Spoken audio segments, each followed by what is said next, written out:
आणि त्याचा जो गैरवापर चालू आहे आणि म्हणून आज ही जनता रस्त्यावरती उतरलेली आहे. विचार सर कोण आहे जबाबदार नेमका, कारण मुख्यमंत्री ठाण्यात होते, उपमुख्यमंत्री ठाण्यात होते, ते जबाबदार आहेत, ते सर्व मंडळी जबाबदार आहेत. म्हणजे भ्रष्टाचार उपमुख्यमंत्री भ्रष्टाचारासाठी शिंदे जबाबदार आहेत. सर्वस्वी ते जबाबदार आहेत. ते ठाणे जिल्ह्याचे पालकमंत्री होते, स्वतः मुख्यमंत्री होते आणि इतर सर्वही मंडळी असताना आज जी काय या महानगरपालिकेची अवस्था करून ठेवलेली आहे. आज 5 वर्ष ऑडिट नाही, 337 कोटीचं काय झालं, अशा पद्धतीने जर केलं असेल तर मला वाटतं ही जनता त्याला जाब विचारण्यासाठी आलेली आहे. निश्चितच तर हे सर्व जे नेते आहेत ते आता आक्रमक झालेले आपल्याला पाहायला मिळत आहे. तर ठाणे महापालिकेवरती हा मोर्चा जो आहे तो आता धडकत आहे.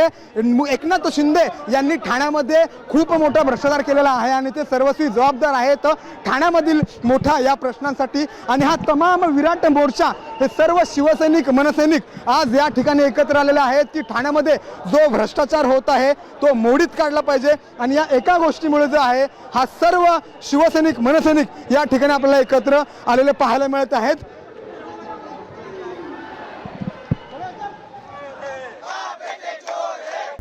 आता isakal.com आहे देशातील नंबर 1 ची मराठी न्यूज वेबसाईट. प्रत्येक अपडेटसाठी isakal.com ला नक्की भेट द्या.